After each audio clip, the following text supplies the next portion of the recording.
ગુજરાત ભાજપમાં પ્રદેશ પ્રમુખનો કાર્યકાળ પૂર્ણ થયા બાદ પણ લોકસભા ચૂંટણી સમયે સી.આર. પાટીલને યથાવત રાખવામાં આવ્યા હતા અને લોકસભા ચૂંટણી સમયે ક્ષત્રિય આંદોલનને ડામવામાં પ્રદેશ નેતાગીરી નિષ્ફળ જોવા મળી હતી। ત્યારે બીજી બાજુ ઇફકોની ચૂંટણી દરમિયાન સૌરાષ્ટ્રની એક લોબી સી.આર. પાટીલના વિરુદ્ધમાં સક્રિય જોવા મળી અને તેના કારણે ભવિષ્યમાં સંગઠન અને સત્તામાં વ્યાપક ફેરબદલ આવી શકે તેવી ચર્ચાઓ ચાલી રહી છે। નમસ્કાર, ગુજરાત જો ટીવીની સાથે હું છું મેક્ષુ ઠાકર।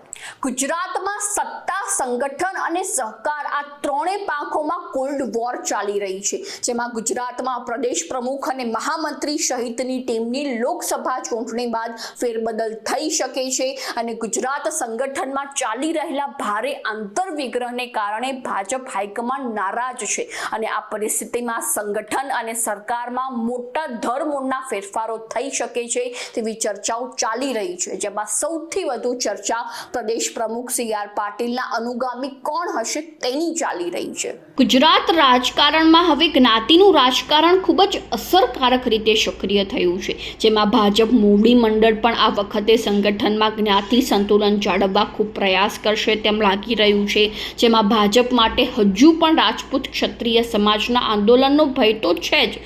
આ ઉપરાંત ગુજરાતમાં ચોમાસા બાદ સ્થાનિક સ્વરાજ્યની ચૂંટણી આવી શકે છે અને આગામી મહિનાઓમાં 75 નગરપાલિકા અને 17 તાલુકા પંચાયતમાં ચૂંટણી થશે અને 2 જિલ્લા પંચાયત અને 7,000થી વધુ ગ્રામ પંચાયતોમાં પણ ચૂંટણી યોજાવાની છે, જેમાં છેલ્લા 2 વર્ષથી ચૂંટણી થઈ જ નથી। જેમાં ભાજપ ચૂંટણી માટે માઇક્રો મેનેજમેન્ટ માટે જાણીતું છે, જેથી સંગઠન અને સરકાર વચ્ચે સેતુ બની શકે તેવા પ્રમુખ અને પ્રદેશ સંગઠન પદાધિકારીઓની વરણી થશે તે નિશ્ચિત મનાઈ રહ્યું છે। જો કે ઇફકોના ચૂંટણી બાદ સૌરાષ્ટ્ર લોબી સખત અને આયોજનબદ્ધ સક્રિય બની છે અને સૌરાષ્ટ્રના આગેવાન પ્રમુખ પદ મળે તે માટે લોબિંગ પણ ચાલી રહ્યું છે। નવી માહિતીને જાણવા માટે ફોલો કરો જો ટીવી મેક્ષુ ઠાકર।